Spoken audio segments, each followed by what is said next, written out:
the three new forwards they've signed, one of the things that they did when they put Salah, Firmino, and Mane was these were all the sort of stats nerds like myself. They're our darlings because they got these huge expected goal numbers. No one was really paying attention, but they were kind of underperforming these stats that you knew they'd start performing towards.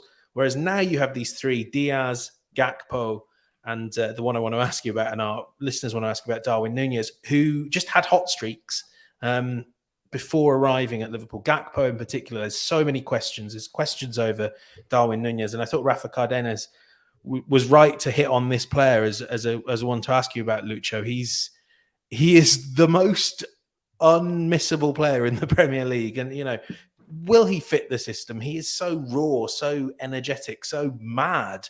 I can't help but watch him. But do you think he's going to come good? I think it will take a little bit of time. I think that the way that he plays is special. It's not the number 9 that we were all expecting. It's not the number 11 on the left side that we were all expecting. It's different. He needs freedom to move. He needs to sometimes go on the left side and start making diagonals. And that's something that for Liverpool in the past few years, where you could see that 4-3-3 formation at every single moment during the game. Everybody was in their position. There was no much freedom, only a little bit in the middle. So he needs that kind of freedom. And he bit a bit. I've seen some of the runs he made. They are fantastic. He's very clever. Now, when he doesn't feel the pressure that he needs to score, we could see him assisting Mo Salah a couple of times. That he didn't score, but it was a very good assist. It was good movement. It was a good pass. And it was the finish that we've seen the other day was fantastic. So I think he will come when there's a lot of pressure now on the game, on the team. And I think he arrived to the team where the team he was going down. We are not seeing the Liverpool that he was going high, good results, everybody playing well, he arrived to the moment that the press is not the best one at the moment. They are late. They don't have the same legs that we've seen before. So he needs to do extra efforts all the single time. So I think they will arrive at the point because he's tall, he's very good in the air, he's very aggressive, he's good with his feet, and I think that he's got that finish that he was missing.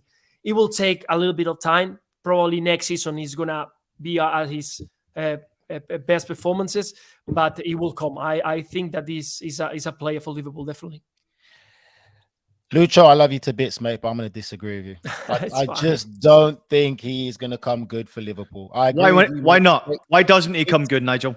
Because it's too system-based. I think Jurgen Klopp has always had a style and a system, and he does not really have players that can express themselves out of that system, and it never works. And if you want to make a little bit comparison, completely different, we've seen now with Manchester City finally getting found out against better sides, even though Manchester United's performance wasn't that great, about Haaland. Haaland needs to be a bit more involved in the football aspect. He's not your typical striker. There was questions that came about it, and we can see now clearly how if it's not inside the penalty box, he can be completely missing. He doesn't affect the game. You have to change the game a bit. Pep Guardiola wants to play total football. But if you've got someone like Erling Haaland, sometimes maybe you can go a bit direct. Get him up the pitch, let him hold up the play and make him making third-man runs. Nunez, for me, I just feel like Lucho said it perfectly. He needs that bit of freedom. He needs to roam around. You can't do that in the Jurgen Klopp system. Jurgen Klopp is system-based. The style at Liverpool play is predominantly a system where everyone has to be in a certain position in relation to. So would you say Mohamed Salah does that?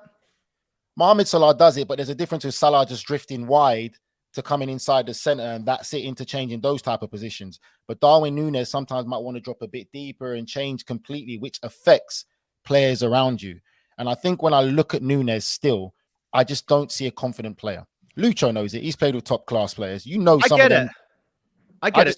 Sorry to interrupt you. I get it. Listen, the confidence factor is obviously a main point. I mean, Lucho touched upon the fact that he's entered the team when they've probably been playing at their worst football for years, and they're at their lowest. They're exhausted. This team looks very tired, and obviously the youngsters are trying to shine. They're trying to bring some energy into this team. Some of the experienced players look very exhausted, and as we talked about, some of the big performers for them over the last years are not performing because they're probably too tired. And with the system that Klopp does demand, Nigel, it's 110% heavy metal in practice. 100% in games.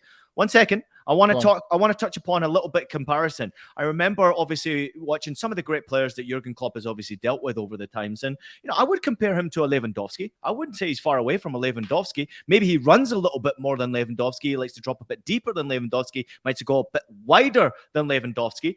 But I don't think I agree with you as far as that he's not going to come good at Jurgen Klopp. I think he's a very quick learner. And what we've recognized with Darwin Nunez is that he's seeing that they need energy, they need hustle, the fans want fight, they want desire, they want passion. He's trying to give everything he possibly can to turn this around for Liverpool Football Club. And maybe he's over trying. Lucho, am I wrong there? Yeah, it could be. It could be. The thing is that he does too much sometimes. If we think that this player could be at the front just waiting, like he does Haaland for Manchester City, and wait for the cross and wait, but the team is not doing that at the moment. It's not creating chances. It's not helping him. He's not bringing the ball in good conditions for him. We've seen Firmino arriving and scoring. Last year, Firmino was on fire, scoring goal when no one was doing that. He was about the flair to come down, link, lay down the ball, this kind of stuff. But suddenly he was scoring goals. Why? Because the team was providing these kind of chances. When you have a team that is full emotion, everybody is in 100%, everybody's pressing, everybody's having the ball, everybody's enjoying it, full of confidence. Even us, if we go play in that team, like, again, go and play for Barcelona at the front, stay at the center forward. Are you going to score goals? Of course. You go behind Pedri, Busquets, Gavi, Dembele, Rafinha, giving you balls. At the end, that kind of balls are going to arrive, but they are full of confidence. They are playing well. So that's easier. You arrive to Liverpool and then you realize that you have to run, you have to press, you have to score, you have to assist, because everybody's expecting that from you. And there is no many around who are keeping you in the same direction. So it's not easy to arrive to a club where the things are not going well. And I think that's what happened with Darwin. So we need to give him the doubt and wait a little bit for the whole team to be fit, to be in the full strength, to see if he can deliver what he's expecting from him. Yeah. Let me just say this. I'm not saying that Nunez is a bad player or a poor player at all. I'm just saying he just will not work at Liverpool. I think he'll be successful at other clubs because of his style of play. My thing is this as well, and Lucho could probably add to this, and you as well, Ian. We've played with many top strikers. We've played with great strikers. The one thing that worries me the most is when he does get those opportunities, those one-on-one moments and stuff like that, I don't see the arrogance and the self-belief in himself. Forget confidence, because strikers go through different forms of confidence. I've played with a lot of pricks, but I tell you one thing that never leaves them: their arrogance. The arrogance and belief in themselves never leaves them. I've played with top guys where they've had great one-on-one situations and they're shooting. They're shooting because they want to score goals.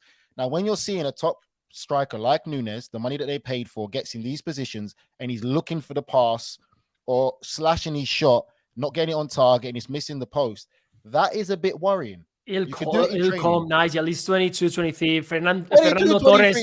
Listen, Yucho, come on. You know, if he's 17, 18, you could put your hand around him. No, but it's still, 22 still. He's still in 2 23. years. Listen, in 2 years, he's become one of the top strikers who have paid a lot for him. In what, 2-3 years? It was in Almeria not long ago. So listen, it reminds me a little bit for the kind of physical condition that he's got to Fernando Torres, I was saying no. Fernando Torres. When he was at Atletico de Madrid, he scored 13 goals. Full, period. That's it for 4 or 5 years. And suddenly, no one was expecting arriving. We had a lot of thoughts on when he arrived to Liverpool. You know what? He doesn't keep the ball much. He's not a good finisher, and that's the truth. I'm not lying. And any player who has next to him, any teammate will tell you a lot of doubts when he arrived to Premier League. And suddenly, he scored 35 goals.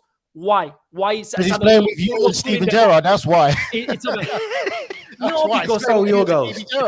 Yeah, but that's it. That team was in full flow. Was one of the best teams that Fernando Torres could ask for, and he arrived there, and his full potential was about confidence. And now I'm here, and I scored the top 13 goals, and I'm the top scorer of the Premier League. Why is that? All the things were connected. Good players behind. They will give him the freedom to play. They will give him allowed to trust himself on the way. And suddenly you start finishing like Batistuta. So that's the thing. We need to give him the chance of being in a top full flow Liverpool. And then if he cannot finish that kind of options, we'll see what happens.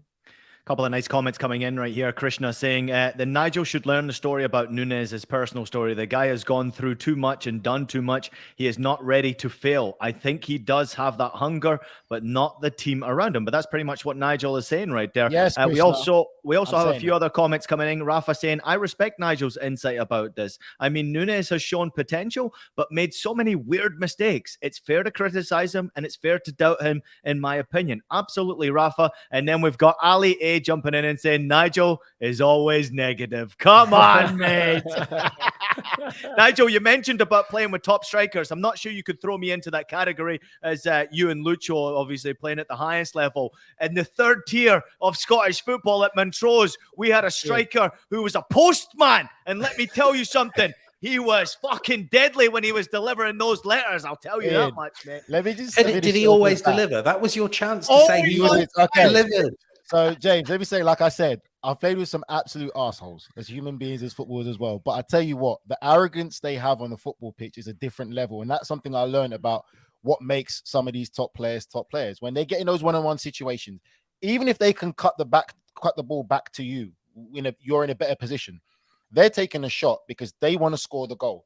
And even if they miss and you look at them and you say, why don't you pass me the ball? They'll look at you and just give you the, I didn't see you there. But really and truly in their mind, they're saying, nah, F you. That's what they're saying. And that's my point, where I understand he's young, but the top strikers have that in them. But you get those, but that's a thing that happens. I mean, maybe you know better than me, but kind of the way I sort of see it from afar is players have those moments. They have those runs of games. Teddy Sheringham might go 10 games without scoring.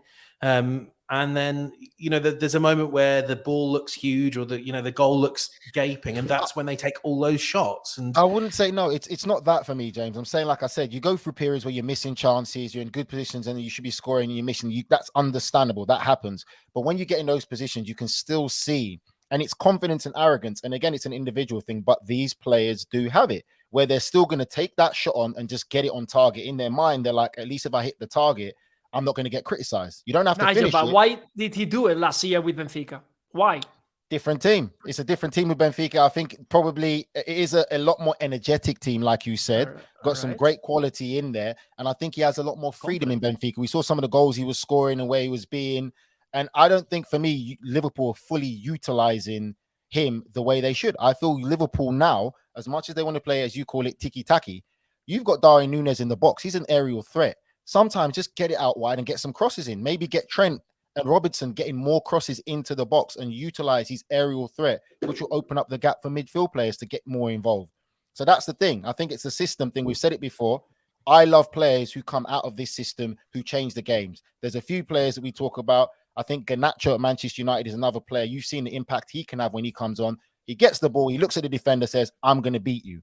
They break this whole system style that we see that teams kind of nullify each other out now because they know how to be in these defensive areas and it gets a bit boring. Lucho, fantastic. Just put a ball on it, finish it, and then let's get out of here. Don't finish me, Lucho. Don't say anything about your not at all. I understand that you can see it this way. I understand that the system is something that is we need to count on, but I think it's much more than that, than only the system. I think just the team is not in the best shape at the moment. Yeah. And of course, we cannot see. I mean, when we are talking about 18 years old Stefan from Spain, that he was the best player yesterday, and you got it on the team, Thiago Alcantara, you got Mo Salah, you got players who can be shining a lot more, or Konate.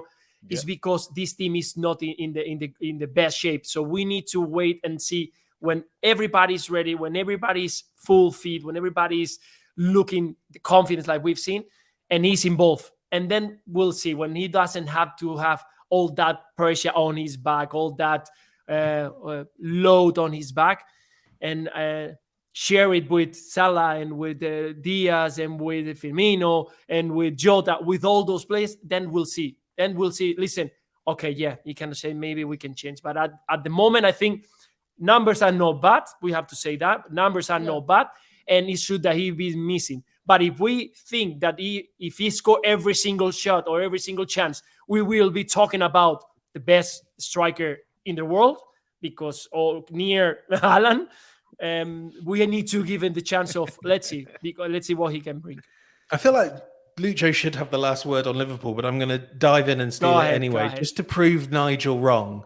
Erling Haaland Not averages wrong. He's allowed to 4.1 have it. shots per 90. Darwin Nunez averages 5.7. Like, the guy takes shots. It's just some of them look horrible.